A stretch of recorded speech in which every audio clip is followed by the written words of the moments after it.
देखिए, सरकार का लोकतंत्र में विश्वास नहीं है। इस सरकार का प्रजातंत्र में विश्वास नहीं है, क्योंकि ये सरकार चोरी करने वाली सरकार है।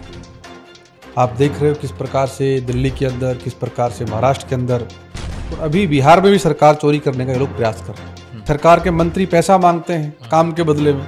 मैं सदन में इस बात को कहूंगा कौन कौन मंत्री ने पैसा मांगा, किन किन से मांगा पैसा। क्या आप गंभीर आरोप लगा रहे हैं? हाँ, मैं सरकार पर गंभीर आरोप लगा रहा हूँ।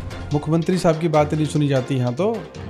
मुख्यमंत्री साहब तो केवल अपनी बात वहाँ कहने काम करते हैं, लेकिन उस पर इम्प्लीमेंट वो बातें नहीं होने काम होती। तो इनकी भी नहीं चलती जो राजस्थान में बैठे हैं। ये सरकार दिल्ली से चल रही है। सर, ये देखा जा रहा है कि बीजेपी के अलावा जो भी अन्य विधायक हैं उनके साथ में दोहरा व्यवहार हो रहा है, और जो हारे हुए बीजेपी के प्रत्याशी हैं उनको ज़्यादा सम्मान और उनको ज़्यादा तवज्जो मिल रही है।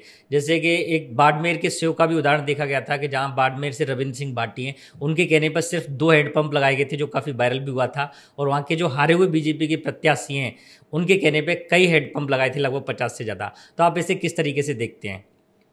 देखिए, सरकार का लोकतंत्र में विश्वास नहीं है जी। इस सरकार का प्रजातंत्र में विश्वास नहीं है, क्योंकि ये सरकार चोरी करने वाली सरकार है। आप देख रहे हो किस प्रकार से दिल्ली के अंदर, किस प्रकार से महाराष्ट्र के अंदर और अभी बिहार में भी सरकार चोरी करने का ये लोग प्रयास कर रहे हैं। इसलिए जनता के द्वारा चुने हुए लोगों में इनका विश्वास नहीं है। जब इनके जो प्रत्याशी जिनको चुनाव लड़ाए वो हजारों वोटों से चुनाव हार करके आते हैं, और उसके बाद भी जिसको जनता ने नकार दिया, जिसको जनता ने हजारों हजार वोटों से हरा के भेज दिया, और जनता ने विश्वास जिस पर किया उसकी बात नहीं मान करके जिनको जनता ने भगा दिया उन्हें विश्वास करते हैं, तो निश्चित रूप से ये किसी ना तो संविधान को मानने वाले लोग हैं, ना किसी लोकतंत्र को मानने वाले लोग हैं।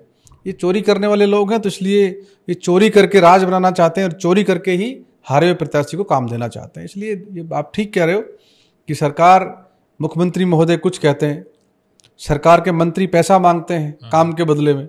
मैं सदन में इस बात को कहूंगा कौन कौन मंत्री ने पैसा मांगा, किन किन से मांगा पैसा। आप गंभीर आरोप लगा रहे हैं? हाँ, मैं सरकार पर गंभीर आरोप लगा रहा हूँ। काम के बदले पैसा मांगते हैं। तो ये सरकार तो बहुत भ्रष्ट सरकार है। इसलिए सरकार का चाल चरित्र, चेहरा 1.5 साल में ही हो गया सबके सामने, जनता के सामने आ गया। विधानसभा में प्रदेश के माननीय मुख्यमंत्री जी कहते हैं कि PWD की जो सड़कें हैं वो MLA के कहने से दी जाएंगी, और बाकी जो घोषणाएं विधानसभा में हम लोग कर रहे हैं वो MLA कहने से करेंगे। मुख्यमंत्री साहब की बातें नहीं सुनी जाती यहाँ तो। मुख्यमंत्री साहब तो केवल अपनी बात वहाँ कहने काम करते हैं, लेकिन उस पर इम्प्लीमेंट वो बातें नहीं होने काम होती। तो डेफिनेटली सरकार जो जिनको लोगों ने किनारे कर दिया, जिनको लोगों ने धक्के देकर भगा दिया, उन पर विश्वास करना चाहते हैं। तो निश्चित रूप से इनका चाल चरित्र, चेहरा जनता के सामने आ गया है। एक कुछ समय पहले आपने देखा होगा कि दांता रामगढ़ का एक वीडियो वायरल हुआ था, जिसमें वर्तमान जो विधायक हैं कांग्रेस के, उनको उद्घाटन नहीं करवा के बजाय उसके बीजेपी के हारे हुए प्रत्याशी से उद्घाटन करवाया गया। ये कौन होते हैं उद्घाटन करवाने वाले? जनता ने उद्घाटन किया ना उनका, उनको चुनाव जिता करके भेजा है। तो इनकी क्या हैसियत है उद्घाटन कराए नहीं कराए? सबको पता है बदमाशी करने के लोग काम कर रहे हैं। ये संसदीय लोकतंत्र कमजोर करना चाहते हैं। ये राजस्थान की जो परंपरा उनको तोड़ना चाहते हैं। तो सब लोग बेईमान लोग बैठे हैं, और विशेष रूप से इनकी भी नहीं चलती जो राजस्थान में बैठे हैं। ये सरकार दिल्ली से चल रही है। ये तो सब डमी लोग हैं। ये तो सब अपना अपना माल कमाने में लगे हुए हैं। राजस्थान की जो व्यवस्थाएं हैं उनको कमजोर करने में लगे हुए हैं। इसलिए जनता चुनाव जिता कर भेजती है।